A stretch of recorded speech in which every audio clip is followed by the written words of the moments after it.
प्यारे विद्यार्थियों, आज हम कर रहे हैं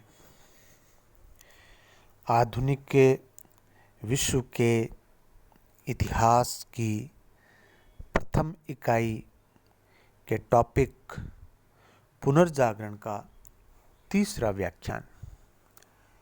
इससे पहले हम पुनर्जागरण के 2 व्याख्यान कर चुके हैं, जो कि पिछले सप्ताह आप तक पहुँचे थे। उम्मीद है आपने पढ़ा होगा। पिछले सप्ताह 3 व्याख्यान भेजे गए थे।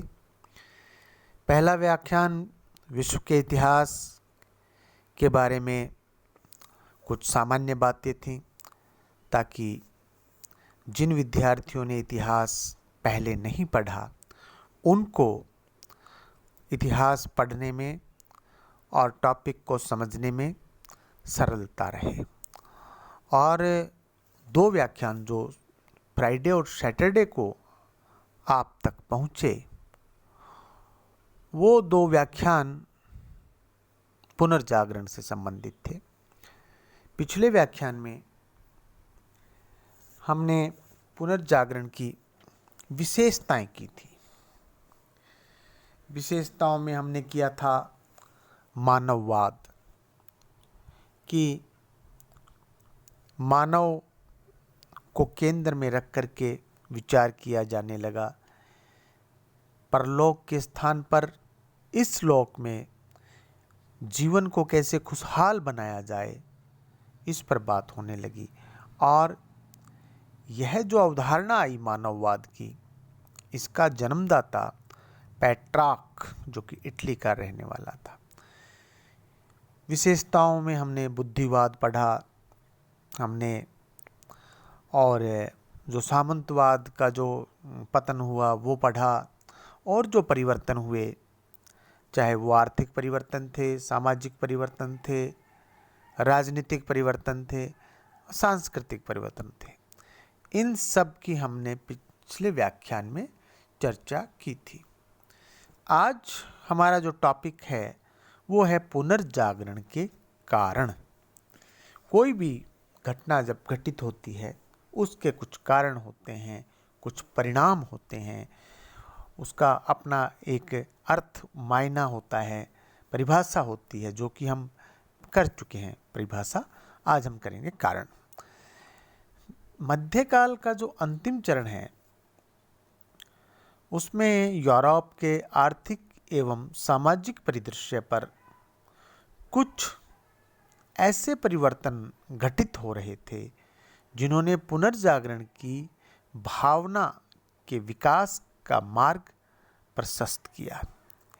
इसी काल में यूरोप का पूर्वी देशों की, पूर्वी देश से मतलब है जो यूरोप के पूर्व में थे, जिसमें चीन आता है, भारत आता है, ये जो हमारा जो ये एशिया का जो हिस्सा है वो उसका यूरोप पड़ रहा है, और हमारे लिए वो पश्चिम है, उनके लिए हम पूर्व हैं।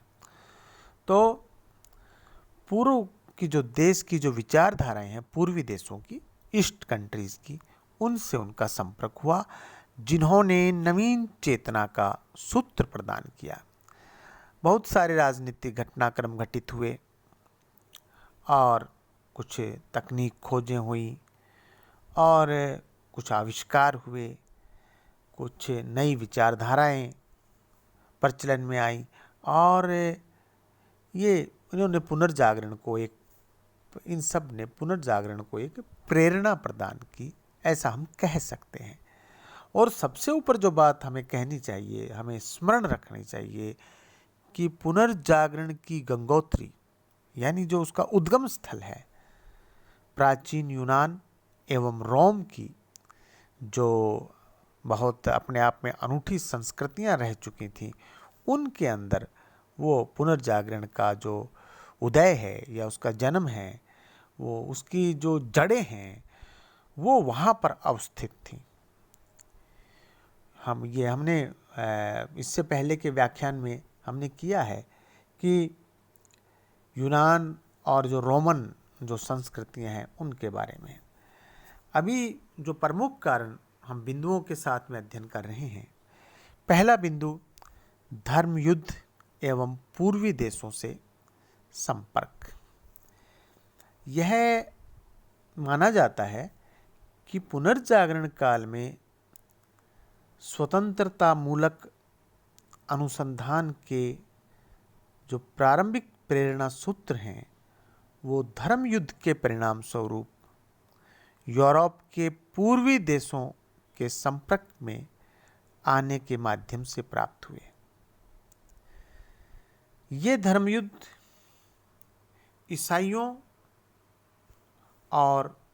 ईसाइयों का जो उनका जो पवित्र स्थान था जेरूसलम, उसको लेकर के लड़े गए। ईसाई और इस्लाम दो धर्मों के बीच में यह युद्ध हुआ।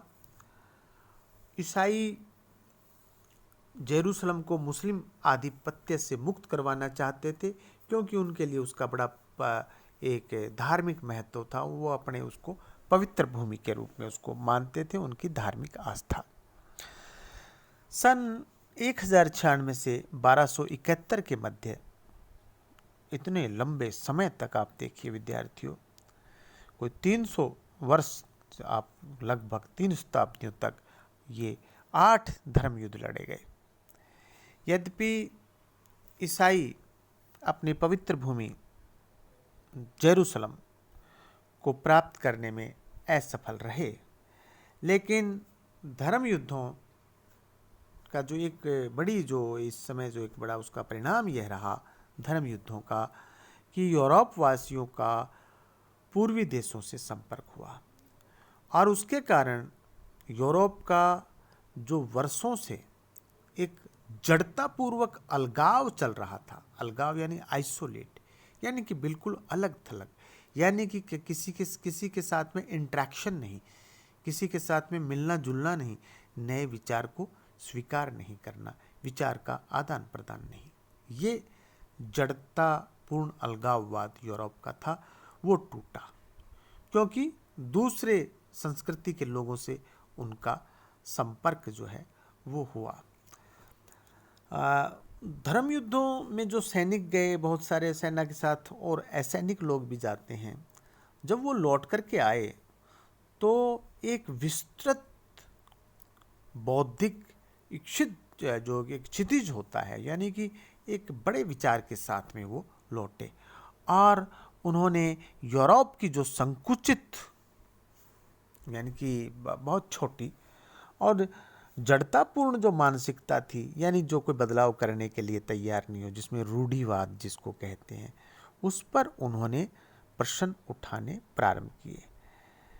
और इन्हीं एक इतिहासकार हुए जे स्वेन, वो कहते हैं कि नवीन विचारों के आगमन में पुरानी व्यवस्था को छिन्न भिन्न करने में जो है वो फिर पुनर्जागरण वहाँ से संभव हुआ। नए विचार आए, पुरानी व्यवस्थाओं पर प्रश्न उठे और उन प्रश्नों का कोई हल निकला, वो पुनर्जागरण वहाँ से उसका जन्म समझते हैं, ये पुनर्जागरण के लिए वहाँ से एक बल समझते हैं।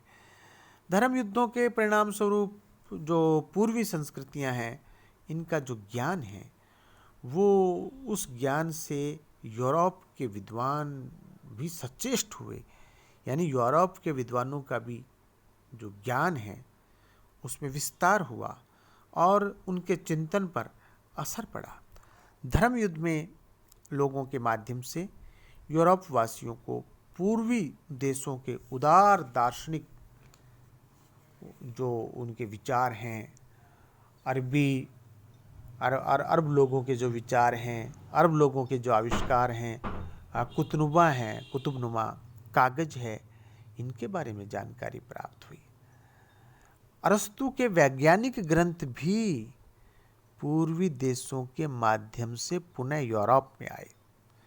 यूनान का जो एक बहुत बड़ा विचारक अरस्तु, जो यूरोप का ही था, लेकिन वो अरस्तु का ज्ञान पूर्व में चला गया और अब पूर्व से इनका संपर्क आया है, तो पुनः ये अरस्तु से इनका साक्षात्कार हुआ है।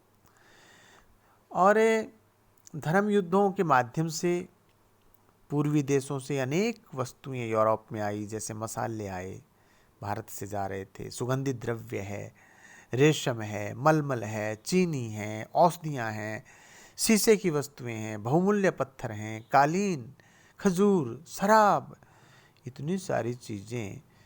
आप जानते हैं भारत भी उस समय एक बहुत प्रसिद्ध और बहुत समृद्ध देश हुआ करता था। यहाँ भी बहुत मैन्युफैक्चरिंग थी, बहुत प्रोडक्शन था और विदेशी लोगों को सामान भेजा जाता था और विदेश के लोग यहाँ से सामान खरीदते थे। उसके बदले देश को सोना प्राप्त होता था, जो कि एक बहुमूल्य धातु है। इतनी वस्तुएं वहाँ पे जाने लगी, जिससे व्यापार एवं वाणिज्य को प्रोत्साहन मिला। नए व्यापारिक केंद्रों का विकास हुआ और इसके कारण जो पुनर्जागरण युग के विचारक हैं उनको एक अनुकूल भौगोलिक केंद्र मिला, अनुकूल वातावरण मिला। क्योंकि जब समृद्धि आती है तो आदमी के पास में अवकाश होता है, तो अवकाश में आदमी सोचता है, चिंतन करता है, मनन करता है, साहित्य लिखता है, कविता लिखता है, आविष्कार करता है। ये सारी चीज़ें यूरोप में अब हो रही थी। ये हमें यदि अब बहरहाल यह मानना गलत होगा कि यदि धर्म युद्ध नहीं होते तो यूरोप में नवीन विचारों का आगमन नहीं होता। ये यदि हम ऐसा सोचें इस बिंदु पर आकर के, यह ठीक नहीं है। हो सकता है इसमें कुछ विलंब हो जाता, लेकिन परिवर्तन जो यूरोप में हो रहे थे वो जरूर होते।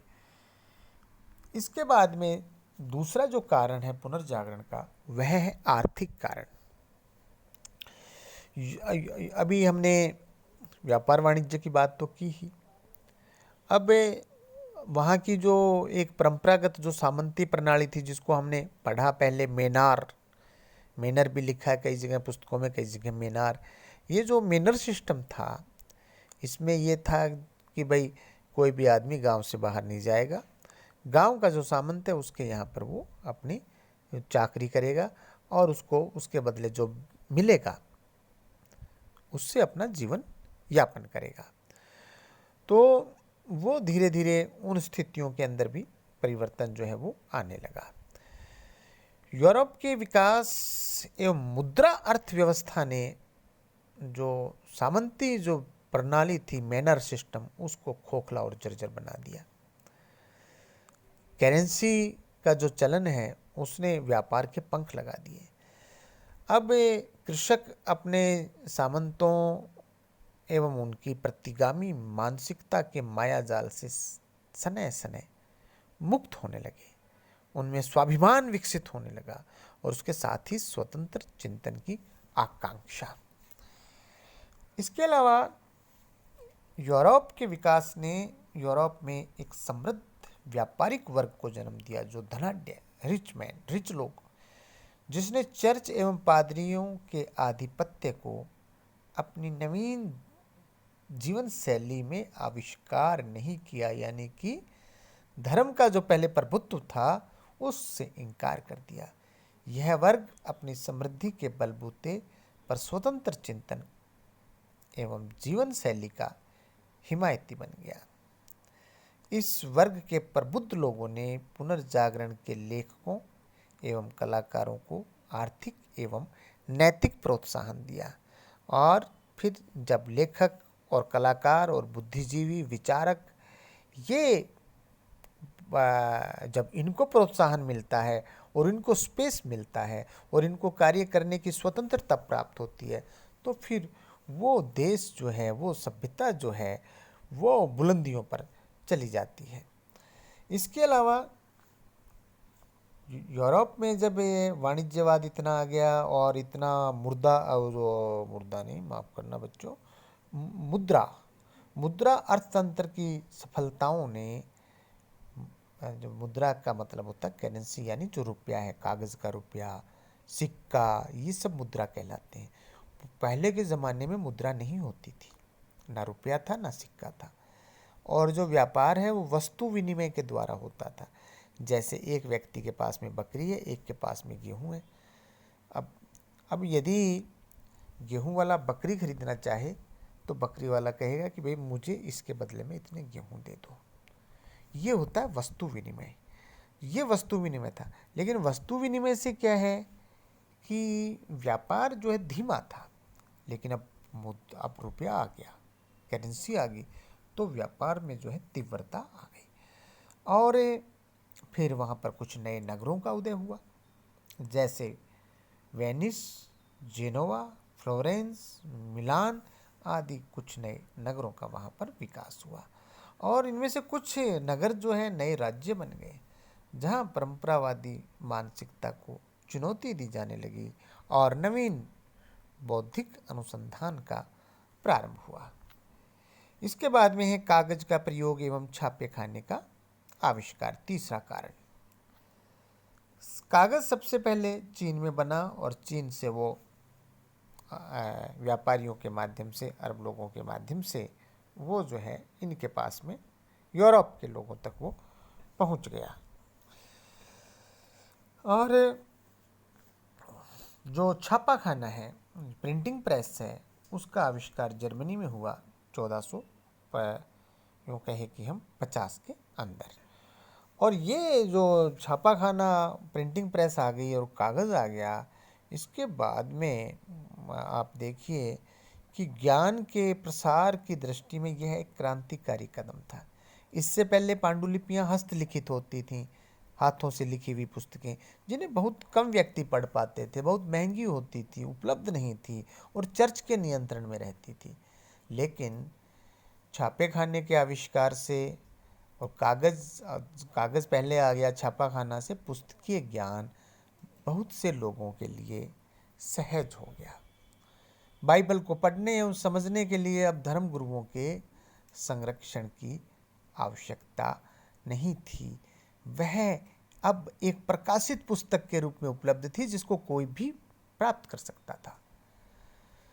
पुनर्जागरण के युग में जो मानवतावादी लेखक हैं, उस समय ना जो पुनर्जागरण है, उससे पहले जो विचारधारा ये थी कि परलोक को सुधारना है, ठीक है, परलोक यानी मरने के बाद। लेकिन पुनर्जागरण के दौरान मैंने पहले पिछले व्याख्यानों में बात की, मानवतावादी अप्रोच आ गई कि भाई मानव के बारे में सोचो, इस धरती पर मानव सुख प्राप्त करे, कैसे उसका जीवन सुखी हो, इसके बारे में सोचो। तो ये जो विचार है, ये इस विचार को प्रिंटिंग प्रेस से जब नई नई पुस्तकें आने लगी, पत्रिकाएं आने लगी और इस प्रकार से जब अखबार छपने लगे, तो इसको बहुत बल मिला। अब है कुस्तुनतुनिया पर तुर्कों का अधिकार। कुस्तुनतुनिया पूर्वी रोमन साम्राज्य की राजधानी था। इस नगर में अनेक पुस्तकालय एवं थे, बहुत पुस्तकालय थे, वाचनालय थे। यह नगर क्लासिक एवं अन्य विद्याओं के अध्ययन का एक महत्वपूर्ण केंद्र था। क्लासिक यानी कि जो पुरानी जो अच्छी चीज़ें हैं, उन सब का एक अध्ययन महत्वपूर्ण केंद्र था। 1453 में क्या हुआ कि तुर्कों ने कुस्तुनतुनिया, तुर्क जो कि इस्लाम के अनुयायी थे, उन्होंने कुस्तुनतुनिया पर अधिकार कर लिया। इस घटना को पुनर्जागरण की प्रक्रिया को गति देने की दृष्टि से एक महत्वपूर्ण ऐतिहासिक मोड़ माना जाता है।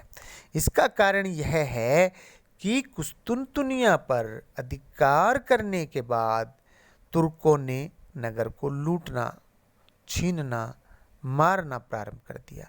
इससे आतंकित होकर वहाँ बसे हुए अनेक यूनानी विद्वान अपने उत्कृष्ट साहित्यिक ग्रंथों के साथ इटली एवं यूरोप के अन्य देशों में पलायन कर गए, क्योंकि जब वहाँ मारकाट मचने लगी, पुस्तकें जलाई जाने लगी, वाचनालय जलाए जाने लगे, तो विद्वानों को चिंता हुई, और अपनी जान की भी चिंता, अपने ज्ञान की भी चिंता, अपने साहित्य, उनको लेकर के यूरोप में चले गए और खासकर इटली में जो है वो गए। ऐसा माना जाता है कि पुनर्जागरण की प्रक्रिया जो यूरोप में पहले से चल रही थी, इस घटना के बाद वह बहुत तेजी से आगे बढ़ी। इसके बाद में है पूर्व एवं पश्चिम के संपर्क का केंद्र, पूर्व यानी जहाँ हम लोग रह रहे हैं, एशिया के देश, पश्चिम यानी यूरोप, इनके संपर्क का केंद्र मंगोल साम्राज्य। पांचवा कारण मंगोल साम्राज्य। 13वीं शताब्दी में चंगेज खां के पोता उनका ग्रैंडसन, जिसका नाम कुबलई खान ने एक विशाल मंगोल साम्राज्य की स्थापना की, जिसके अंतर्गत रूस, चीन के सहित एशिया का जो बहुत बड़ा क्षेत्र तथा जापान और ये जो इधर पोलैंड, हंगरी, यहाँ तक का एक विशाल क्षेत्र, जो विशाल साम्राज्य है। इस विशाल साम्राज्य के अंतर्गत ईसाई, बौद्ध, इस्लाम एवं अन्य अनेक धर्मों के अनुयायी रहते थे। तो ये जो इतना एक मिक्स, जो यहाँ हमें मिक्सचर दिखाई दे रहा है, ईसाई भी है, बौद्ध भी हैं, इस्लाम भी हैं, दूसरे भी हैं, मंगोल साम्राज्य का दरबार एवं यूरोप, जो मंगोल साम्राज्य का जो दरबार है वो एशिया एवं यूरोप की मिलन स्थली बन गई है। हमने कहा ना, संपर्क केंद्र बन गया। वहाँ पर यूरोप के विद्वान भी थे उस विद्वान में, और उस साम्राज्य में, उस दरबार में यूरोप के विद्वान भी थे, साथ साथ में एशिया के देशों के वहाँ पर विद्वान भी थे। उनका आचार, उनके आपस में वहाँ इंटरेक्शन होता था, बातचीत होती थी, डिबेट होती थी, तर्क वितर्क होता था। तो ये जो मंगोल दरबार है, ये पूर्व तथा पश्चिम के देशों के मध्य महत्वपूर्ण वैचारिक एवं सांस्कृतिक आदान प्रदान का केंद्र बन गया। यूरोप की जड़ता एवं तंद्रा टूटने लगी। हम पहले बात कर चुके हैं, जड़ता यानी जो उसमें रूढ़िवादिता आ गई थी, नए को स्वीकार नहीं करना, नए की बात नहीं करना, और नए के बारे में सोचना भी अपराध, मृत्युदंड तक दिया जा सकता था।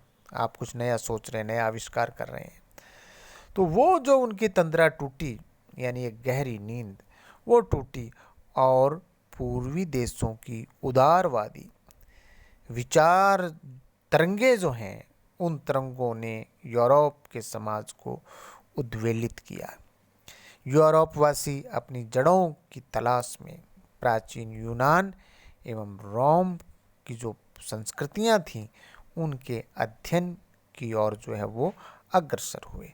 धीरे धीरे पुनर्जागरण की नवीन चेतना का आविष्कार होने लगा। अंतिम कारण है स्कॉलिस्टिक विचारधारा। यह जो विचारधारा है, स्कॉलिस्टिक विचारधारा, इसका मैं आपको मोटा मोटी बता देता हूँ। धर्म और तर्क, ऐसे कहा जाता है ना कि धर्म और जो तर्क हैं वो दोनों एक साथ नहीं रहते, लेकिन इस विचारधारा के अंतर्गत इसमें धर्म भी है और इसमें तर्क भी है। ये जो था, इसमें जो तर्क है वो अरस्तु के तर्कशास्त्र से प्रभावित था, और अरबों ने यूरोपीय विद्वानों को अरस्तु की विचारधारा से परिचित, आप जानते हैं, करवा ही दिया था। तो अरस्तु का तर्क और जो संत ऑगस्टाइन है उसका तत्व ज्ञान, अब वो तर्क है, तत्व ज्ञान का मतलब धर्म है, इन दोनों को जोड़ दिया गया। इस प्रकार विद्वतावाद है उसमें धार्मिक विश्वास और तर्क दोनों का समन्वय किया गया। ये कोई भी आप इसके अंदर ये बात कही गई कि आप कोई भी जो बात स्वीकार करें, धर्म की बात को आप स्वीकार करें, उसको आप तर्क के आधार पर स्वीकार करें।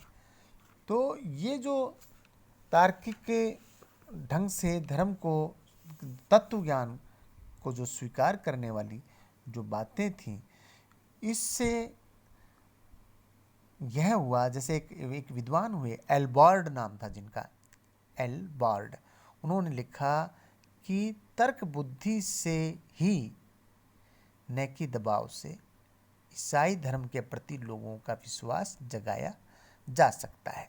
अब ईसाई धर्म के प्रति जो मध्यकाल था, उसमें लोगों को ईसाई धर्म के प्रति जो लोगों को जो मतलब वो इंटरेक्ट करना चाह रहे थे, या लोगों को ईसाई के दबाव में रखना चाह रहे थे।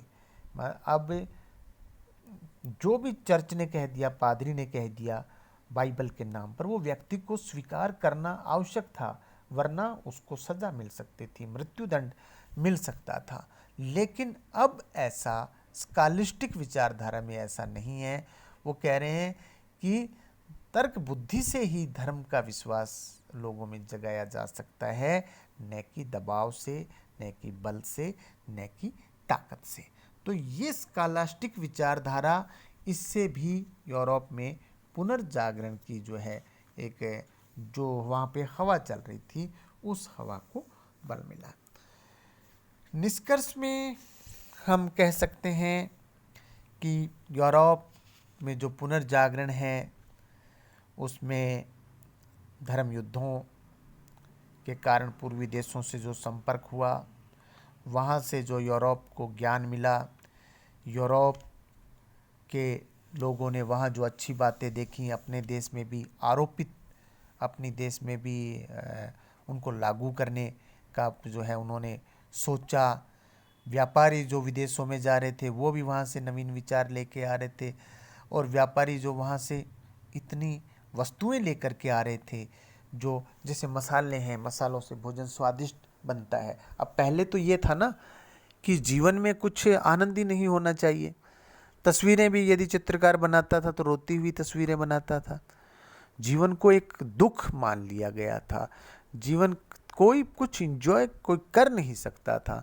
अब जब यूरोप से सुगंधित चीज़ें जा रही हैं, मसाले जा रहे हैं, और मलमल जा रहा है, औषधियाँ जा रही हैं, तो इन सब चीज़ों से शराब भी जा रही है, बहुमूल्य पत्थर जा रहा है, कालीन जा रहा है, उनसे उनका जो जीवन है वो जीवन सुंदर बना, सरल बना।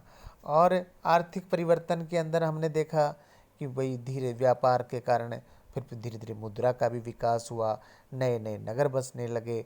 नगरों के अंदर पुरानी बातें नहीं थी, नगरों में नई विचारधारा के लोग थे। फिर कागज़ का आविष्कार चीन से इधर आ गया, प्रिंटिंग प्रेस का आविष्कार हो गया, किताबें छपने लगी। तो ऐसे बहुत सारी चीज़ें जुड़ती गई और पुनर्जागरण के लिए एक जो है पूरा माहौल जो है वो बनता गया। कुस्तुनतुनिया पर तुर्कों का जो अधिकार, और वहाँ से कुस्तुनतुनिया से इतने सारे विद्वान आ गए, खासकर इटली में आ गए, तो इटली की तो फिजा ही बदल गई, इटली की तो हवा ही बदल गई। इटली तो एक ज्ञान का केंद्र बन गया। इटली के जो शहर हैं वो दुनिया में ज्ञान के, सौंदर्य के, और मतलब अच्छी अच्छी जो चीज़ें जो सारी दुनिया में उस समय मानी जाती थी, वो इटली में मानी जाती थी, क्योंकि कुस्तुनतुनिया से इतने सारे लोग अपने ज्ञान और अपने पुस्तकों के साथ में आ गए थे। मंगोल साम्राज्य में पूर्व के लोग जा रहे हैं, तो वहाँ पे पश्चिम के लोग भी पहुँच रहे हैं, वहाँ विचारों का आदान प्रदान हो रहा है, और फिर स्कॉलास्टिक विचारधारा। इस प्रकार इन सब को मिला करके यूरोप के अंदर जो है वो पुनर्जागरण वहाँ पे हो गया। अब पुनर्जागरण यूरोप में जो हुआ, लेकिन ये अब यूरोप के किस भाग में हुआ और क्यों हुआ, इसकी चर्चा हम विद्यार्थियों अगले व्याख्यान में करेंगे। बहुत बहुत धन्यवाद।